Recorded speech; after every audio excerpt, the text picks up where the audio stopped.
Good morning lovely families, কেমন আছো তোমরা সবাই? আর এখন সকাল বাজে 9টা। আর এখন ঘুম থেকে আমরা সবাই উঠে পড়েছি। আর দেখো বাবি যেহেতু আজকে তাড়াতাড়ি উঠেছে, কীরকম ঢুলু ঢুলু চোখে ঢুলছে, কি অবস্থা দেখো, খালি বাচ্চাটার খালি ঢুলেই পড়ছে। আর ওরা যে সকালে ঘুমটা ভেঙেই গেছে, সেই জন্য আমিও আর করিনি যে তাড়াতাড়ি আজকে উঠে পড়ি, সেই কারণে। Welcome back to my channel. আমি ঝুম, তোমরা দেখছো ঝুমসা এক্সট্রা চ্যানেলে একটা নতুন ব্লগ।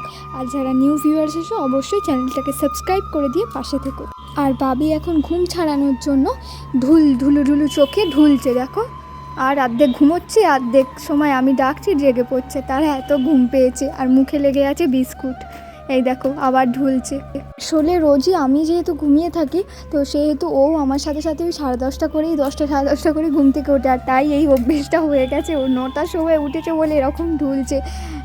তাই উঠেছেই যখন, তাহলে ওকে চলো ব্রেকফাস্টটা তো করিয়ে দেওয়া যাক, তাহলে একটুখানি ও ঘুমিয়ে পড়বে, ততক্ষণে আবার ঘুম থেকে উঠে তারপর বাকি কাজগুলি করে নেওয়া যাবে ওর।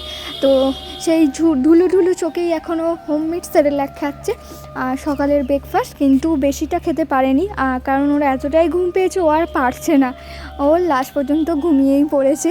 আর কি করা যাবে, ভীষণ ঘুম পেয়েছে, এই অবস্থা দেখে হাসিও পাচ্ছে আর খারাপও লাগছে যে ওর অভ্যেসটা একদমই খারাপ হয়ে গেছে। আর তার জন্য একমাত্র দায়ী হচ্ছি আমি। হ্যাঁ, দিদিও তাই বলছিল যে তোর সাথে ঘুমিয়ে ঘুমিয়ে এই অবস্থা হয়েছে, তুই উঠছিস 10টা 10:30, তাই ওরও অভ্যেস ওটা হয়ে গেছে।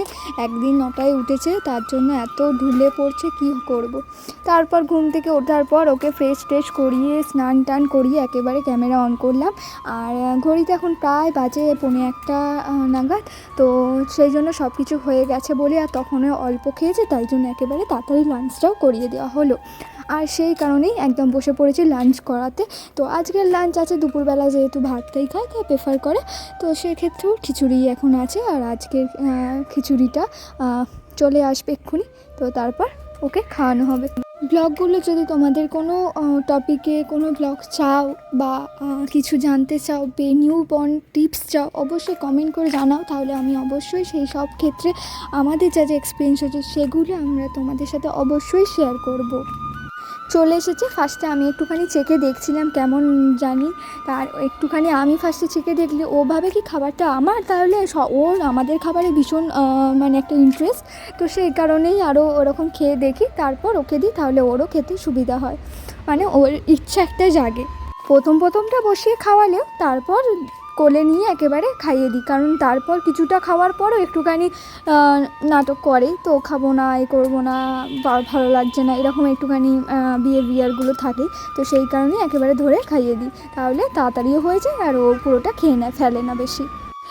আজ থেকে আবার নতুন একটা টেনশন সবার ওপর চাপল, সেটা হচ্ছে শিফটিংয়ের কাজ আজ থেকে শুরু হলো, মানে মাথায় চিন্তাটা আজ থেকেই এসেছে।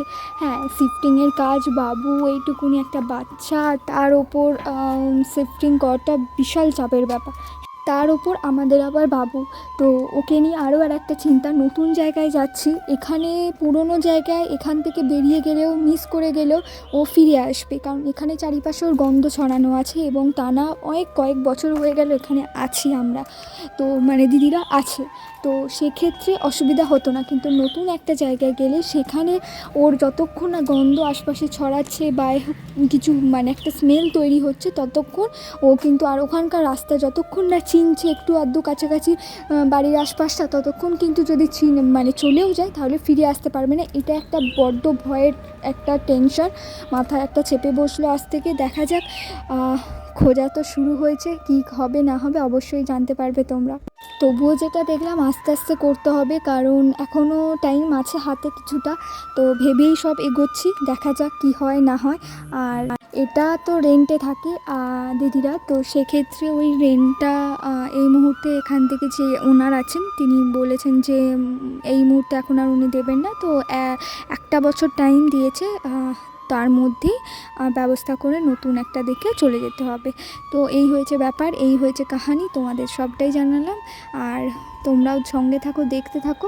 খাওয়া হয়ে গেল তোমাদের সঙ্গে কথা বলতে বলতে, ওকে খাওয়ানো হয়ে গেল, এবার বিছানাটা একটু গুছিয়ে নিচ্ছি আর কি, এই যা। এখন যেখানে আছি সেখানে পাশেই জল তুলে ওই তারকেশ্বরে যায়। তো সেক্ষেত্রে ওই শ্রাবণ মাসের টাইমটায় ভীষণ প্রবলেম হতো, বাড়ি থেকে বেরোনো যেত না, কি প্যাকটা ভিড় দরজার বাইরে। হ্যাঁ, আমাদের সদর দরজার বাইরে প্যাকটা পুরো ভিড়, তুমি কোথাও যেতেই পারবে না সেই রবিবারগুলো। তো এই হয়েছে প্রবলেম, এগুলো হতো, এগুলো আগে আমরা জানতাম না, ফেস করিনি, তো ফেস করার পর জানতে পেরেছি। তো এগুলো বাদ দিয়ে তারপর অনেক সময় যাতায়াতের সময় রোড দিয়ে যেতে চাইলেও সেখানেও গেট পড়ে একটা, তো সেই সব মিলিয়ে অনেক প্রবলেমসই আছে। তো সে দেখা হবে একটুখানি ওই সাইডটা, অন্য একটা সাইডে দেখা হবে, তোমরা বললে তো বুঝতে পারবে না। তো সেক্ষেত্রে আবার ওই দিকে গেলে অনেকটাই ভাড়াটা বেশি হয়ে যাবে, কারণ দিদিদের যে জিনিসপত্র সেক্ষেত্রে একটা ঘরে তো ওরকম পসিবল নয়। আর ভালো দুটো ঘর থাকবে এবং একটু বারান্দা বা রান্নাঘরটা একটু আলাদা, একটু সেপারেট, পুরোটা সেপারেট যদি থাকে তবেই ওটা সুবিধা। তো এই হয়েছে, মানে বললামই তোমাদের, দেখা যাক, ভগবান সাথে থাকলে সব ঠিকঠাক হবে।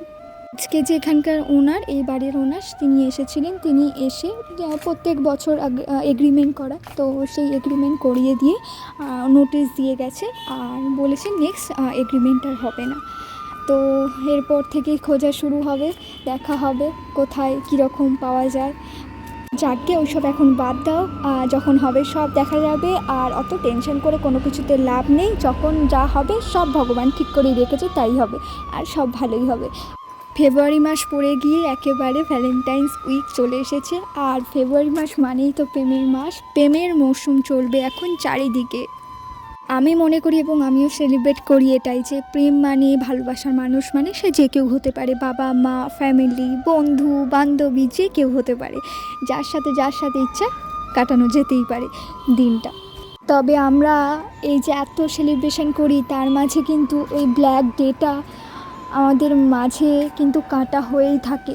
সেই সব মানুষগুলো যারা কাছের মানুষগুলোকে হারিয়েছিল, আজকের দিনে কত মানুষকে হারিয়েছিল, সেটা ভেবে মাঝে মাঝে আমার ভীষণ কষ্ট হয়। দুপুরের পর সেই সন্ধেবেলা একেবারে ক্যামেরা অন করেছিলাম, আর এখন বাবি খাচ্ছে রাগি সেরেলাক। হ্যাঁ, তোমাদের আগে বলা হয়নি রাগি সেরেলাকের বেনিফিটস কী আছে।